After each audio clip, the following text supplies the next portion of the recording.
Labour should be prepared to offer the public a referendum on the terms of a final Brexit deal. Two former senior members of the party's shadow cabinet have said. Clive Lewis and Rachael Maskell, who were until recently the shadow business and environment secretaries, claimed that giving people the chance to ratify or reject the final agreement was not tantamount to repeating last swear-you-in outvote. The decision by the Labour Party leadership to rule out a second referendum in the form of a simple rerun of last June's poll was correct. That ship has, for better or for worse, sailed, they said, in an article in The Guardian. However, the MPs for the Remain supporting constituencies of Norwich South and York Central argued that no one had approved May's Brexit destination. They claimed the Prime Minister's decision to leave the single market could mean severe economic consequences, and suggested her government was pursuing a pumped-up free market alternative with Donald Trump. Giving the British people a chance to seal the deal with a vote on the final terms of the Brexit negotiations is not asking the same question twice. How can it be? They wrote. We stand on the precipice of a new and vastly changed political and economic reality. If they really believe their own rhetoric, even Tory Brexiters should welcome a chance to put their Brexit before the people and get their support. The pair said failure to seek a mandate for the Conservatives' Brexit once a deal was done, or even for a Labour Brexit, would leave the country hopelessly divided long into the future. They claimed democratic approval could not be guaranteed in other ways. May's government was not providing politicians with a meaningful say in Parliament. They argued there was no hope of the final deal being tested in a general election. May's decision to hold one in June means there will not now be another chance until 2022, long after Brexit has been completed.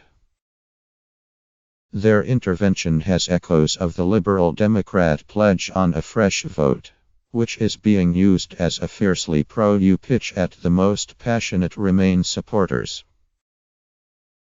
However, it is not in line with what Corbyn and his shadow Brexit secretary, Keir Starmer, have said on the issue, as they tried to make clear that Labour would deliver on the result of the Brexit referendum.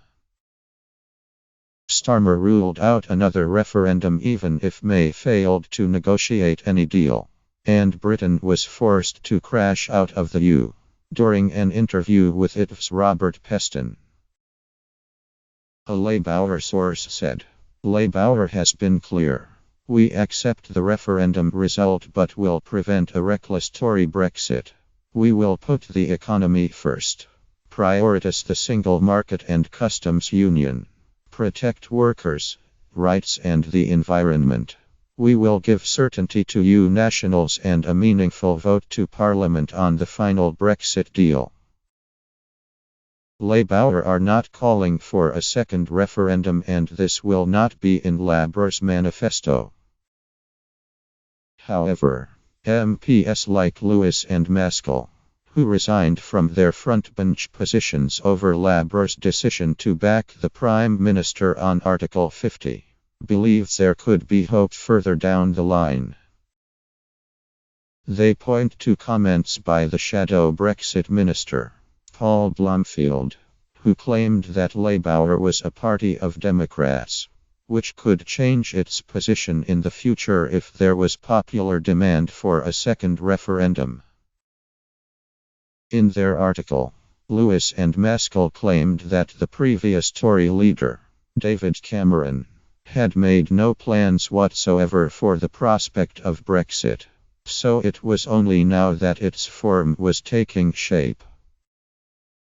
In our constituencies of Norwich South and York Central, thousands of jobs and livelihoods will be jeopardized by the course Theresa May and her crew seem to be setting, they said.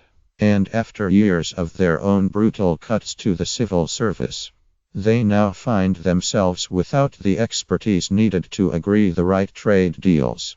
Britain in the time they now have available, and the new world that they face. Scientific research, finance and technology all face upheaval, instability and uncertainty outside the single market or an equivalent. The MPs said that a Labour deal with the EU would be different to the Conservative one, with more focus on jobs and workers' rights as well as environmental protections. And the public may want the final say over a Labour Brexit too, they added. So we believe that they should be given the choice of which direction their country takes. Once our alternatives can be clearly seen, anything less will see our country hopelessly divided long into the future. Something that surely no government would want.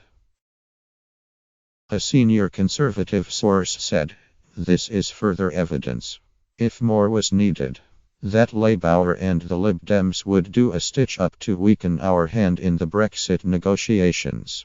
It is clear that Jeremy Corbyn's leadership is nonsensical, and couldn't deliver for Britain when it comes to Brexit negotiations."